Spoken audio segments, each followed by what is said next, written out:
station covering all of the DMV. This is DC News Now.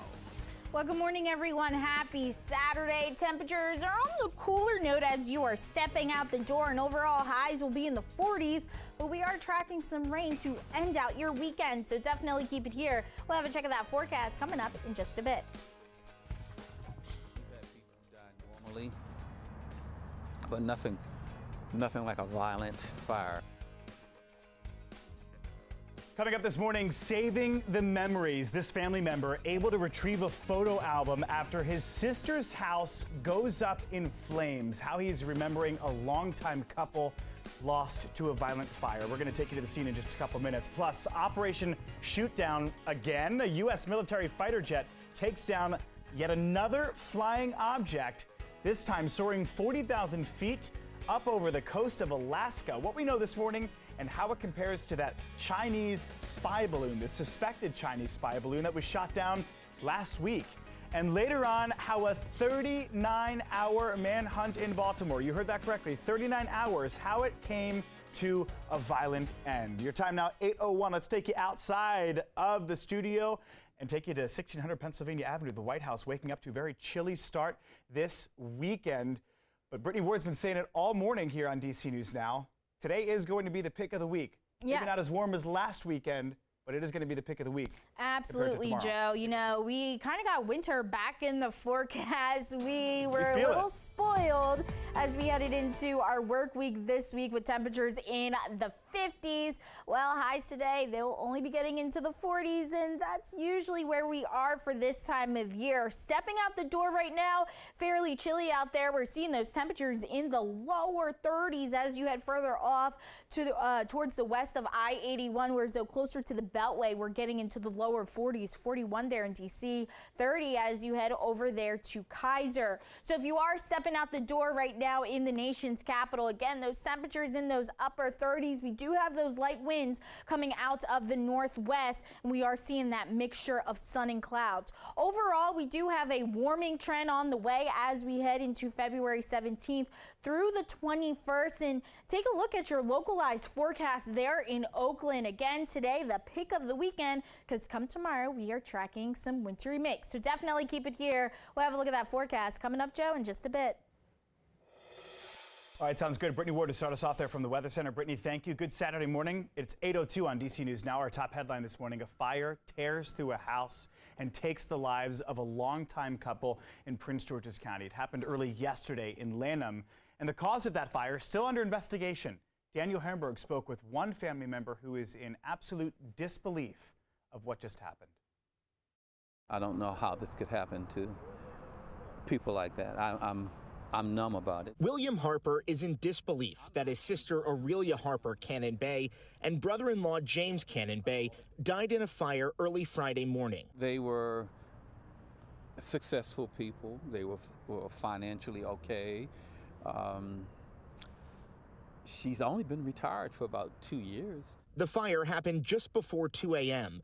When crews arrived, firefighters found heavy fire on 2 floors and going through the roof. They found the longtime couple dead inside. In fact, she's the only college graduate of the siblings. So she just did everything the way you're supposed to do it. Not like me that went off on the deep end, but that's my sister. Harper's brother was in the house at the time, but made it out. I'm just not used to this. I never had a tragedy like this in our family.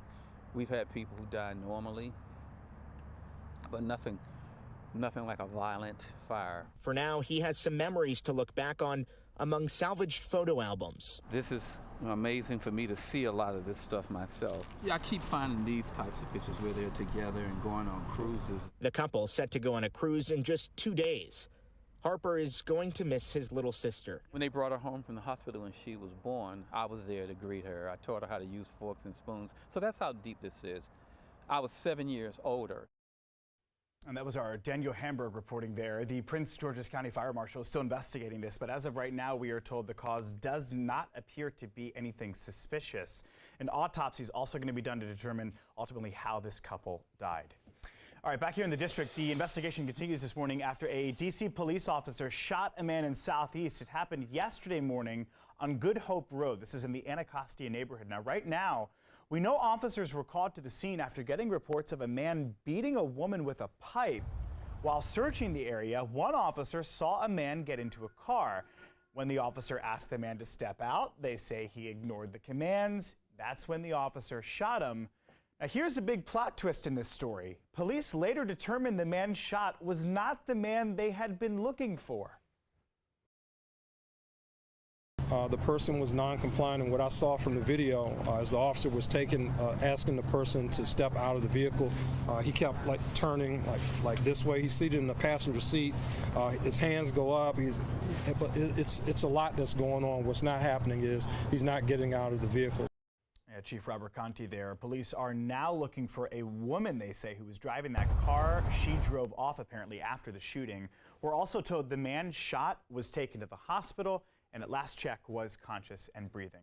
Your time now 8:05 this Saturday morning. It's an ongoing issue in Ward 1. Robbers continuing to target storefronts, smashing windows and breaking in. And now business owners in the area say they are fed up with it. This week, Little Shop of Flowers, that's in Adams Morgan, just the latest business to be targeted. They found their store broken into just days before their biggest day of the year. We're, of course, talking about Valentine's Day. Meantime, the founder of Aurora Market in Parkview says his business has been targeted multiple times, all by the same person. He says crimes like this are having a big impact on the bottom line. Almost ended this entire endeavor. We feel like we're in a position now that unless something is done, that we're going to have to intervene ourselves. So Brianna Doe is the council member for Ward 1, where this uptick in robberies is happening. She says she's aware of the problem and that the affected businesses have been connected with resources like information on a camera rebate program in the district. In the meantime, officials say if you see something, say something. That means a lot. If you live in Hagerstown right now, your only option to get from the western Maryland city to Washington is by road. But soon, the over 70-mile trip could be taken on a train. The Maryland Transit Administration is working to add a MARC train station in Hagerstown that you can take that will take you straight to the nation's capital and connecting stations. This has been an ongoing discussion for some time. People who live up there know about it. But it finally looks like this could become a reality. Senator Paul Quarterman, who represents the area, State Senator Paul Quarterman, is working on the project. He says right now they're looking for feedback from commuters. The MTA has put out a survey in regards to some of the connectivity. They put out a map showing 3 different kind of possible opportunities that they see that would be feasible to connect, particularly Hagerstown, to the Brunswick line. All right, so once the survey is completed, here's where we stand. The MTA, the Maryland Transit Administration, is going to submit that study to the General Assembly, who will then ultimately make a decision. Channel 808 in Virginia this morning, Fairfax County has officially installed 8 new speed cameras around school zones. Now, these specific 8 cameras are part of a larger new program aimed at getting drivers to slow down in places where there's a lot of people walking around, including kids. So some of these locations include Chesterbrook and Irving Elementary Schools, Key Middle School, London Town Elementary School, and West Springfield High School. We got a full list on our website at dcnewsnow.com. We're told that drivers who go 10 miles over the speed limit in those areas risk a $100 fine. It is 8:08. Let's send it over to our friend Brittany Ward there in the Weather Center. Hey, Brittany, I see the sun slowly peeking through the clouds outside of our studio. Absolutely, Joe. And you know what? Today is definitely going to be the pick of the weekend because guess what? We're going to be seeing that mixture of sun and clouds as we head through your day today. A chilly start to your Saturday. Temperatures will be holding on to the upper 30s as we head into that 9 o'clock hour, but we slowly warm up in the late afternoon, seeing those temperatures get into the lower 40s. Overall, going to be a dry day as highs getting into the upper 40s, so definitely a little bit cooler today than we have been this past week. Holding on to the 40s by Sunday, but we are tracking some showers and a wintry precipitation. But hey, 50s return in the forecast by Monday, so definitely keep it here. I'll let you know who's going to see the wintry precipitation in just a few.